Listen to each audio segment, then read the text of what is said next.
never had a child at the age of 25. Permanently sterile. That's correct. God was not absent in this nightmare. No, God was there.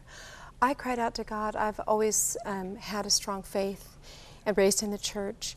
And I felt during those times when I cried out to God, He was there during the time of my deepest need. And I knew that one way or another, God would be there to save me and to take me out of all of that, or to protect me, or to remove my perpetrator from my life. And ultimately, it was a hammer. You thought it was going to be your last moment on this earth. I did. So one morning, I was getting ready for work. Fast forward, I'm 29. I lost 10 years of my life. And I was a shell.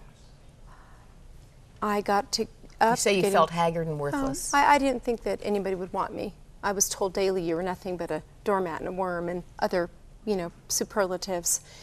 And so I was a shell getting ready for work, and he had taken my purse the night before and he had violated me.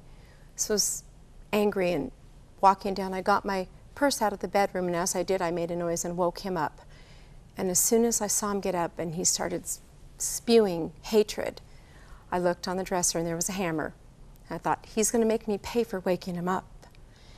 And he flew out of bed, and at the same time, I saw it, he saw it, the hammer was there.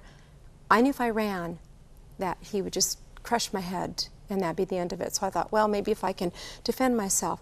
So down I crouch, hands up in defensive position, and he comes down with this hammer, and I look up at him and he looked like, to me, Satan incarnate.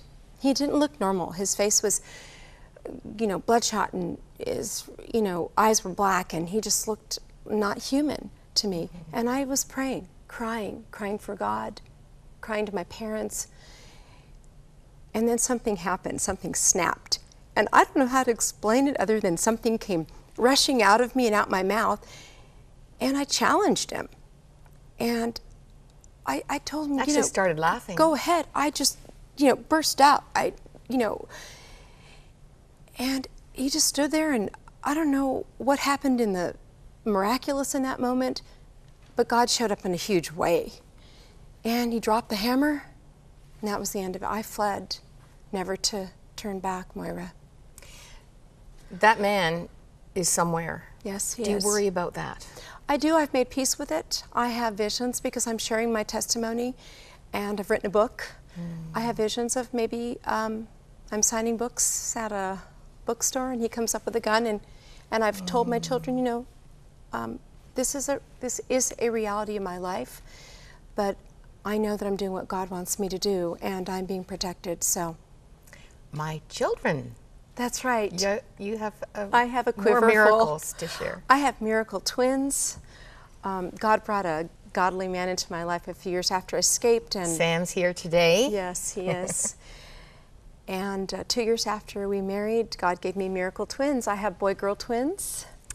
Here's a picture. Oh, yes. We have Sam Jr. and Jessica. Yes, they're 18? That's correct.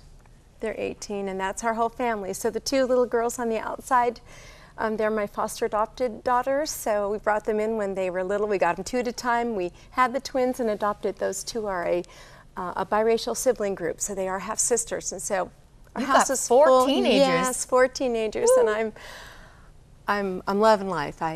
Every day is a new adventure, as you know, as a parent of twins. It's never the same, and thankfully it's never the same. Now people would have to read this book, and you can tell it's an epic journey. Yes, it is. To know how horrible the 10 years yes. was. One of the first things Sam did was take you to church. That's right. That experience was it's life-changing for me. A physical experience of God healing yes. you, the beginning of a process that has really changed you, It has. Jeanette. It totally has. So after I met Sam at a business function, we chatted a little bit, and I wanted nothing to do with men. Been there, done that. Didn't want a relationship. And he said, well, how'd you like to go to church? And I said, church on a Friday night? It was just so foreign to me. And he said, well, there's a speaker and so forth.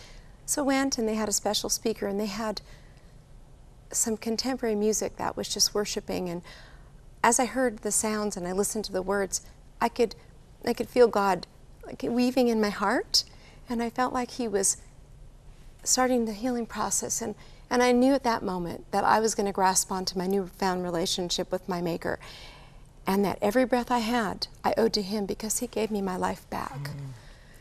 This book took a year to write, a year to edit, Yes. inspired by a very long car trip with a Yes. woman from Mexico That's who true. unpacked her real story. And you almost felt God screaming at you, you have to tell this story. Well, I lived the perfect life for all these years. God gave me this wonderful life, and he restored me and saved me miraculously. So I'd stand by, and now I'm churched and perfect and a CEO of a corporation, and women would share with me that they were in these situations or had gone through this, and I sat there silent. And I thought God said, you can't be quiet anymore. You need to share what I did in your life and give me the glory for how I saved you. Giving up, cover up. Yes. It's a complex issue. You identified some of the fears around the abuse issue, Yeah. and men who terrify. But first step, tell somebody. Absolutely. Is that what you would say? Don't be quiet. Tell somebody, and tell a pastor, tell a friend, tell a coworker. Get it out in the open, and don't be ashamed if you have to say it many times. Remember, 8 to 11 times. So, if you are a family of somebody who's in a situation, be patient. Don't do the tough love.